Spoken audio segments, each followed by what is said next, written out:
बिस्मिल्लाहिर्रहमानिर्रहीम। अस्सलाम वालेकुम नाज़रीन, उम्मीद और दुआ करता हूँ कि आप लोग जहाँ जहाँ पर होंगे खैर आफियत से होंगे।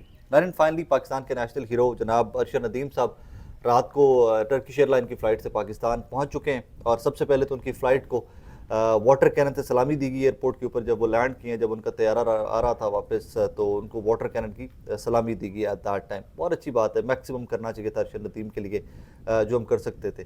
यहाँ पर कुछ नाखुशगवार इवेंट्स भी हुए हैं, कुछ इवेंट्स इस तरह के भी हुए हैं कि अरशद नदीम की वापसी को मुकम्मल पोलिटिसाइज करने की, उसका पॉलिटिकल क्रेडिट लेने की मुकम्मल कोशिश की गई है।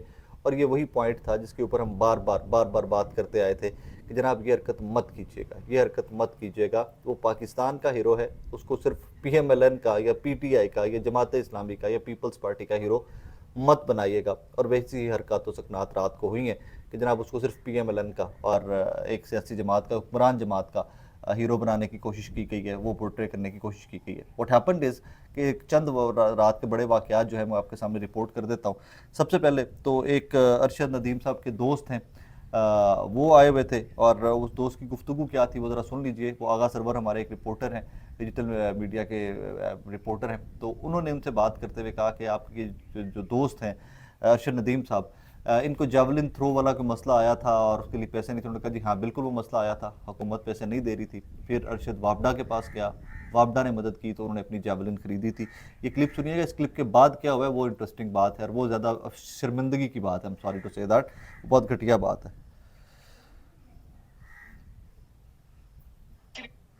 80,000 रुपए मांगते रहे, कहते रहे मेरी मदद कर दो, लेकिन किसी ने नहीं की। खुद मुख्तार होकर उन्होंने ये काम किया है। क्या मैसेज देंगे आवाम के लिए, हुकूमत के लिए कि ऐसे लोगों को अप्रिशिएट करना चाहिए, आगे लेके आना चाहिए? जी जी बिल्कुल, आपने सही कहा है, इसको अप्रिशिएट करना चाहिए। लेकिन इसके लिए वो जैवलिन के लिए पैसे नहीं दे रहे। बहुत हुकूमत से कहा लेकिन किसी ने इसकी नहीं सुनी। फिर वापडा में गया तो वापडा वालों ने इसकी थोड़ी हेल्प की थी। ये वापडा वालों ने हेल्प की थी, ऐसी है? जी वापडा वाले हेल्प की। अच्छा, तुसी हुकूमत को बार बार अरशद कहता रहा कि जनाब मेरे पास जेवलिन के पैसे नहीं हैं, हुकूमत ने मदद नहीं की थी। फिर वो वापडा के पास गया तो वापडा ने मदद की थी। क्योंकि अरशद नदीम वापडा के मुलाजिम भी हैं, एम्प्लॉय भी हैं। और उसके बाद वापडा ने उनकी हेल्प की और उन्होंने जेवलिन खरीदी थी। ये क्लिप एक आपने सुन लिया। इस क्लिप के बाद रद्द अमल क्या आया वो रद्द अमल ज़रा देखिएगा, क्योंकि वहाँ पर एयरपोर्ट पर कोई ज़्यादा तादाद में लोग, उतनी बड़ी तादाद नहीं थी जितनी मैं एक्सपेक्ट कर रहा था। लेकिन उसकी रीज़न ये कि रात का वक्त था, तो रात के वक्त उस हद तक लोग नहीं पहुँच सकते थे, उतनी तादाद में लोग नहीं पहुँच सकते थे। और उसके बाद आगे उनके साथ क्या हुआ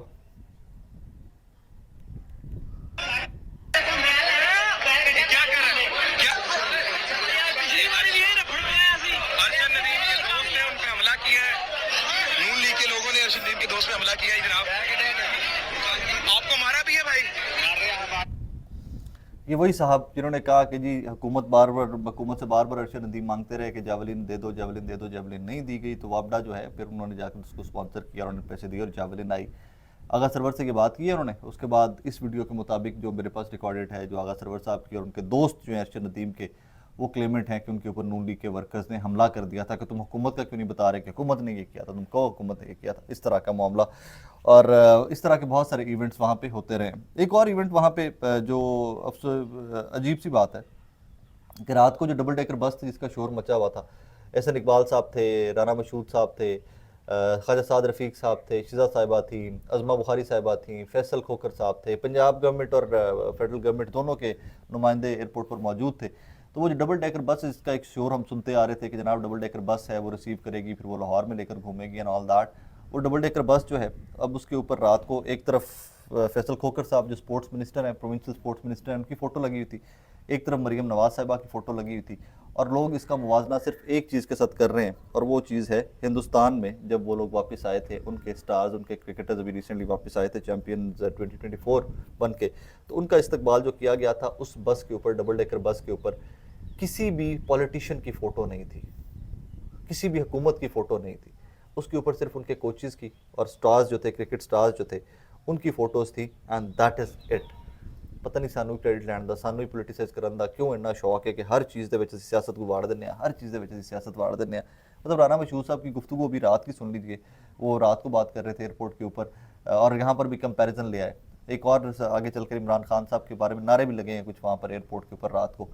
तो कंपैरिजन रात का सुन लीजिए कि वो गुफ्तगू कर रहे थे। तो वो जब किसी ने कहा कि जी 1992 में हमें ये खुशी मिली थी कि पूरा मुत्तहिद हुआ था पाकिस्तान, और 1992 के बाद आज हमें ये खुशी नसीब हुई है कि पूरा पाकिस्तान मुत्तहिद है, तो उसको भी राना मशहूद साहब ने आगे से जवाब क्या दिया। उन्होंने कहा जी इमरान खान के साथ पूरी टीम खेल रही थी, ये अकेला बंदा खेल रहा था। तो होना तो ये चाहिए था कि जेवलिन में भी ये 11-12 लोग इकट्ठे खेल रहे होते। वो कहते नहीं, इमरान खान 11-12 क्रिकेट खेलता था लेके एक्स्ट्रास भी विच पालो सारे। तो यहाँ पर भी हम जो है पूरी टीम के साथ खेलेंगे, हम जेवलिन थ्रो भी अकेला बंदा नहीं करने देंगे, क्योंकि हमें वो इमरान खान का वो जो क्रेडिट है उसको डिस्क्रेडिट करना है। अजीब लोग हैं यार। फिर उसके बाद पाकिस्तान जिंदाबाद के नारे लग रहे थे, पाकिस्तान जिंदाबाद के नारे लग रहे थे, तो वहाँ पर एक साहब थे सीढ़ियों के ऊपर खड़े में, वो इमरान खान जिंदाबाद के नारे भी वहाँ पर लगाते रहे लाहौर एयरपोर्ट के ऊपर। इसी तरह की सारी कहानियाँ चलती रहेंगी। हाँ, उसमें आज फिर राना मशहूद साहब ने उसके बाद रिपोर्टेड ये है कि जब अरशद आए तो उन्होंने गुफ्तगू पीटीवी से कर ली हुई थी, तो उसके बाद दोबारा उनके कान में कुछ फूंका गया है, तो उन्होंने फिर यूथ फेस्टिवल को टेकअप किया। उन्होंने कहा जी मैं यूथ फेस्टिवल का लगाया हुआ पौधा हूँ। अच्छा, इसमें मैं थोड़ी सी क्लैरिटी ले आऊँ। इसमें काफ़ी सारी तनकीद हो रही है यूथ फेस्टिवल को लेकर।